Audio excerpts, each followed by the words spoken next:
Google Stadia is a cloud gaming platform where users can stream and play games on any hardware, regardless of the power and capability of the hardware, and also moves all the expensive hardware you'd normally need for console or PC games into a data center.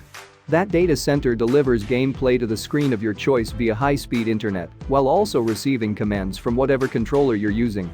But according to the requirements Stadia needs to get it working won't favor a lot of gamers, and that might be the broken bridge that leads to the other side. We will be diving right into the product. As ambitious as Google Stadia is, it doesn't seem likely that it will be all that successful. Here are the reasons. The high-speed internet isn't widespread as it's required.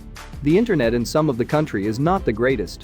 The selling point of the Stadia is that you don't need to buy gaming systems. Instead, you need high-speed internet, which is also expensive. It's also not available everywhere. Many ISPs in some countries like America have expensive internet or data plans. That's not even factoring in how many people only have one or two choices for internet at all. You can't stream games at high quality on broadband internet. Single-player games would be a chore to try and run, let alone multiplayer games. You know what does run single-player games without a hitch? PCs and consoles, which Stadia can't hope to compete with in the current landscape of American internet. Stadia might fail if charge price rise too high. Although Google Stadia is only $129, much cheaper than any console on the market right now, it's not really cost-effective.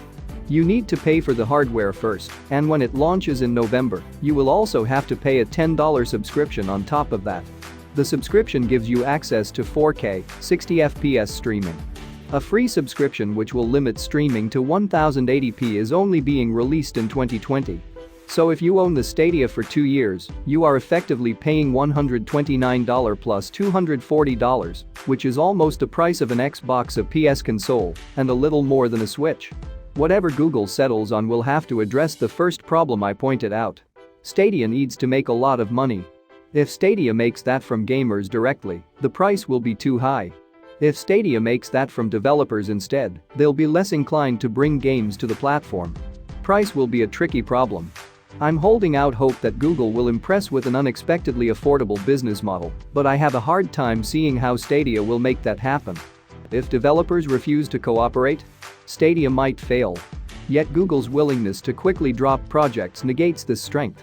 Developers see the potential, but they're also leery about targeting a platform that will surely evaporate if it fails to reap profits at scale as expected. If Stadia goes dark, so will the developer's game and whatever profits it was generating. Worse, the developer might see blowback from gamers. Will the players who purchased or played the game on Stadia be mad at the developer because they can no longer access the game? Probably. It's a headache waiting to happen. Stadia might not solve any problem. Perhaps the most glaring problem of all. What issue is the Stadia even trying to solve? It isn't solving anything, frankly. Sure, gaming PCs can be expensive, but there's a huge amount of affordable options for those who want to go the extra mile. Consoles are an easy and relatively cheap alternative to PCs. Microsoft even has the Xbox Game Pass, which is a similar service to Stadia for $10 a month. Stadia is basically offering less than what the Xbox already has for what will likely be more money. And Steam has huge annual sales, letting you stock up on a year's worth of games for bargain bin prices. Games will not be cheaper nor included in the subscription.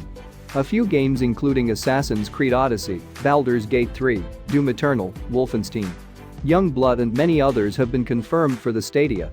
However, the $10 subscription you are paying does not give you access to any of these games. Instead, you will have to pay full price for the title on top of the hardware costs and subscription costs.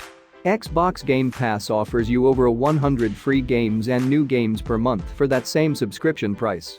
To me at least, it's clear that Google is working hard on what they hope to be an innovative option for gamers.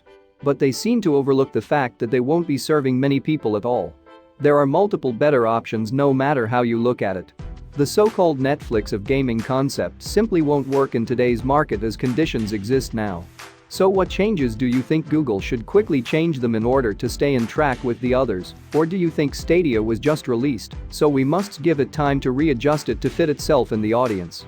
Let us know what you got for us in the comments section. We really appreciate your every thought. Also stick to us the Gaming Tiger by subscribing to this channel if you're new here. Thanks for watching.